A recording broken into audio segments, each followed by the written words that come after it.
Sabe, quando a gente pensa em alguém dirigindo um culto, o que geralmente vem à cabeça? Muita gente pensa na música, na performance, mas o papel é muito mais profundo que isso. Na verdade, é um ministério de serviço e de adoração. Então hoje, a gente vai desvendar juntos o que isso realmente significa. E tudo começa bem aqui, com esse princípio fundamental de 1 Coríntios, decência e ordem. Pense nisso como a base de tudo que vamos conversar.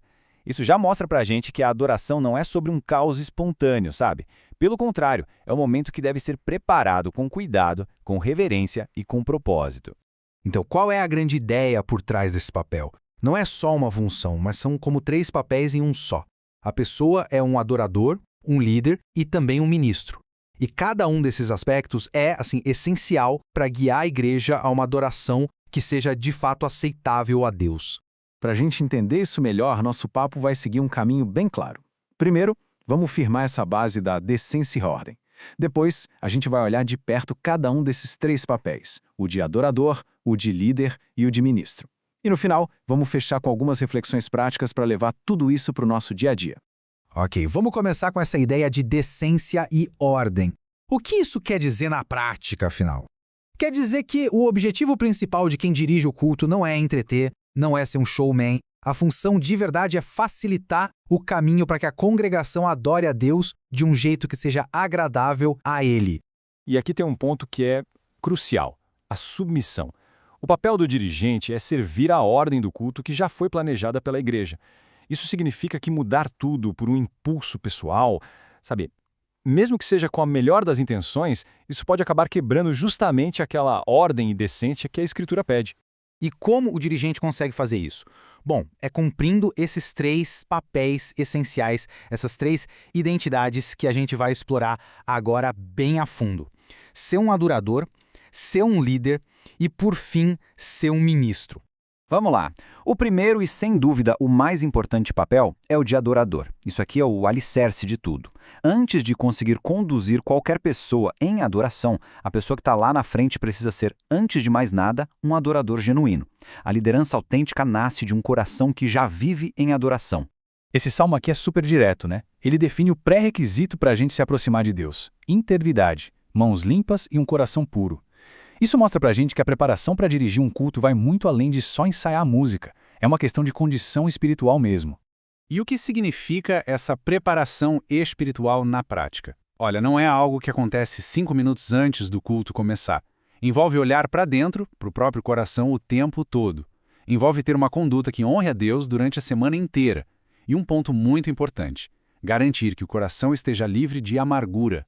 E o livro de Hebreus reforça isso de um jeito muito forte. Uma raiz de amargura não afeta só quem a sente. Ela pode acabar contaminando muita gente ao redor.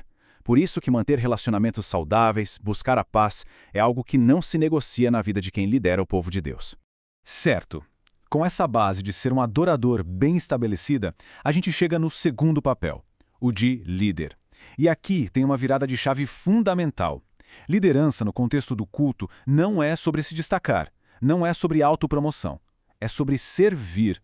Servir a Deus e servir a congregação. E o maior modelo para esse tipo de liderança, o próprio Jesus.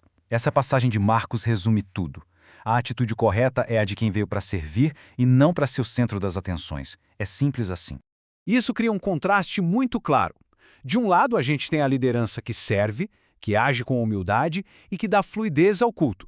Do outro lado, algo que a gente poderia chamar de exibicionismo espiritual. É o improviso sem propósito, a busca por atenção para si mesmo, que no fim só causa confusão e não leva à adoração.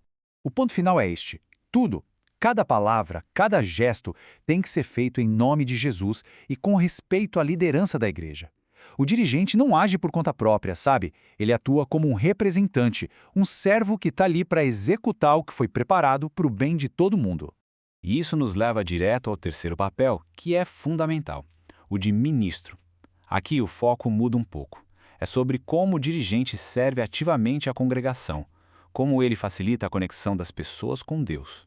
Pensa só na analogia de um maestro, de um regente. O trabalho do regente não é ser o cantor principal. O trabalho dele é garantir que todas as vozes do coral se unam em harmonia. É a mesma coisa com o dirigente de culto. Ele não é a atração principal. Ele é o facilitador que ajuda a congregação a adorarem no uníssono. O exemplo que a gente vê em Neemias mostra isso muito bem. O papel do ministro é trazer clareza, trazer entendimento. As palavras, as orações de quem dirige devem ter sempre esse objetivo: ajudar as pessoas a entenderem, nunca complicar ou distrair. No fim das contas, a função se resume a isso: ser uma ajuda ou um obstáculo. Cada gesto, cada palavra, tudo deve ser um elemento de apoio, para que a congregação possa focar em Deus e não na pessoa que está lá na frente. Muito bem. Agora, vamos trazer tudo isso para um lado mais prático.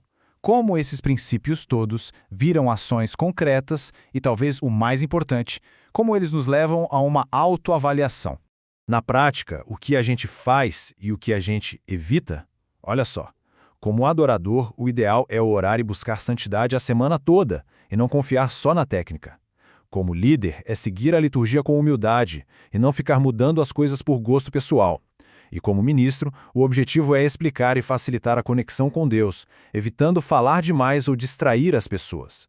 E isso nos leva a algumas perguntas bem diretas, para uma reflexão interna mesmo. A primeira que todo dirigente deveria se fazer é essa: para onde a minha liderança está apontando? Para Deus ou, mesmo que sutilmente, para mim mesmo?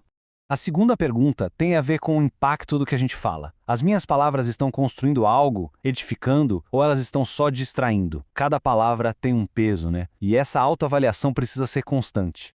E por último, uma pergunta que vai direto no coração, na motivação por trás de tudo.